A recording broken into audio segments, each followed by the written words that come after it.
Chapter 9, Epilogue.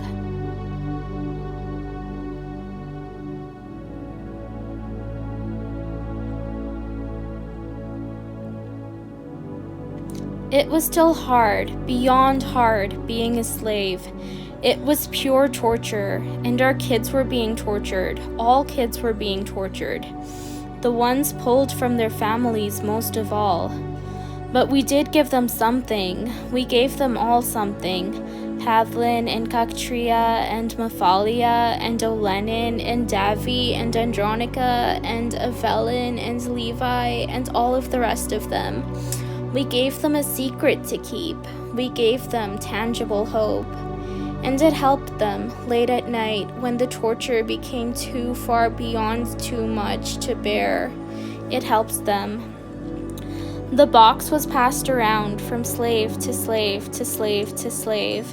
It was hidden away, underground and in dark corners and under clothes. It was simple, unassuming, and no one would think it was anything but a regular box. But still, it was hidden.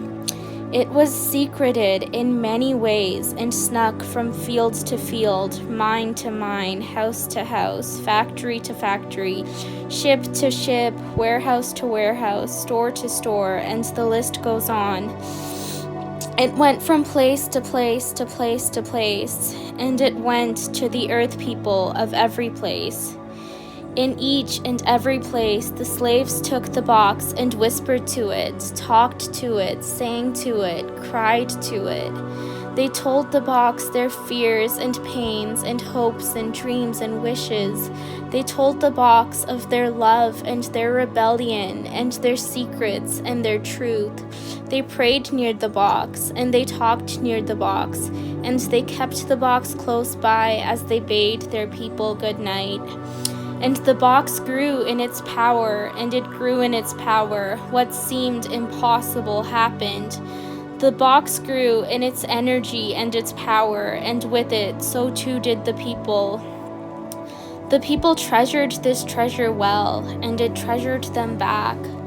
We did not just give the people their box. We also taught the other slaves the lessons we had learned, and those lessons spread like wildfire. The first lesson was how to withstand the pride of the masters. The masters loved to be above us. They loved to flaunt that they were above us. They loved to make displays, both grand and subtle, about their power and their prestige and their wealth. Displays that were so insidiously dehumanizing to us. It was always a horrid and painful thing to be wretched when the masters were up high. It was always a degrading thing, an unbearable thing. But we taught the slaves to have their own confidence and to have their pride within themselves. And we taught them that their own confidence, their belief in themselves, was more glorious, more powerful than the pride of the masters. And this did not ease all the pain of the master's haughtiness. Far from it. The hurt of being shown as unequal still hurt intolerably. But it gave the people strength and protection so that they could take their souls and remain standing amidst the barrage of attacks from life, so that they could hold on to some strength for themselves and for each other, for the present and for the future, amidst the pain. The second lesson was on how to heal each other from the cruelty of the masters. The people had been helping each other and healing each other in ways big and small for all of time, and they had been helping each other get through the cruelty of the masters for as long as there were masters. But we taught them what we learned, that the sacred act of helping one another get through suffering was a powerful and transformative phenomenon. The sacred act of helping each other has power. It was power, and it played a sacred and undeniable role in bringing the new world. Whenever slaves helped each other, it was an act of revolution. It helped the revolution. Of course, the wrath of the masters still hurt. Their cruelty still hurt. It hurt intolerably. But the people knew that they had each other to turn to, and in addition to that, they knew that they were building the revolution, that they were capturing and overthrowing the wrath of the masters. So even amidst the pain, there was hope, and that hope brought joy, however very deep. The third lesson was how to withstand the objectification and greed of the masters. The masters only looked at the work and the hands of the people. They only saw us as things to be used in order to make them rich. They did not see us as real people, as whole people, as inherent people. We were not valued, only our work was, and their greed was insatiable. This hurt. No matter what, it hurt. But we taught the slaves to know that their souls were not things. They were not things. Their souls were whole and real and entirely intangible, and the masters could never harvest wealth from them because they existed on a separate dimension than that of wealth. And that helped the people. It helped the people hold on to themselves and their sense of self in the midst of all the pain and suffering. The fourth lesson was how to lie to the masters, yet hide your real self inside. For the masters expected meekness, submission, and a willingness to serve from us.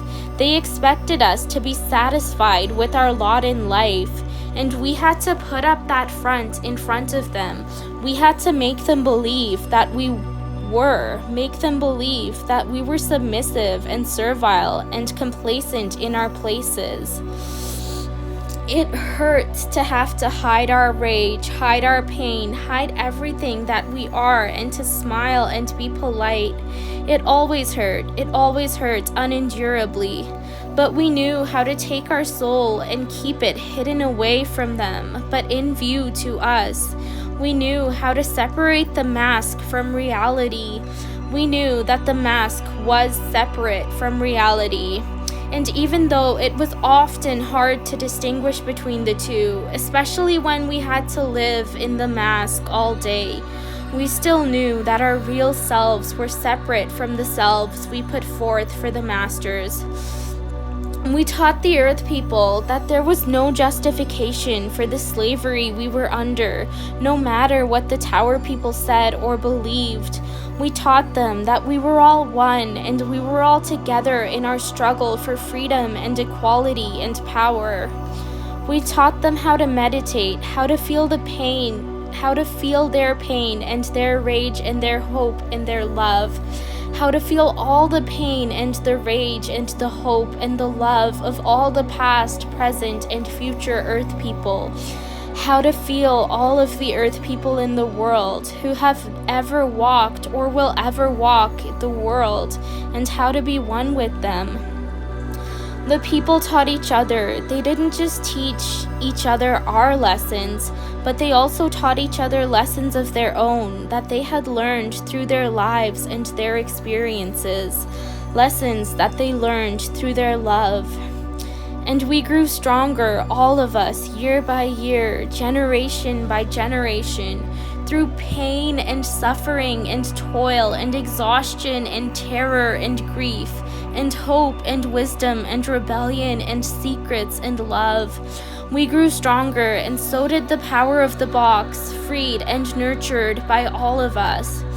The power of the box grew stronger than it had ever been before in all of history, in all of time. For thus now it was fed with tears as well as joy, blood as well as water, and we were forged in a fire as well. Gradually, as generations turned over to the afterlife and the line of ancestors became longer, we became insurmountable. More and more ancestors' souls joined in holy union with the box and gave power to it. And one day in the distant future, long after everyone I ever met was dead, it was time to open the box. It was time to unleash the full force of the box upon the world, and it was time to unleash the full force of our rage.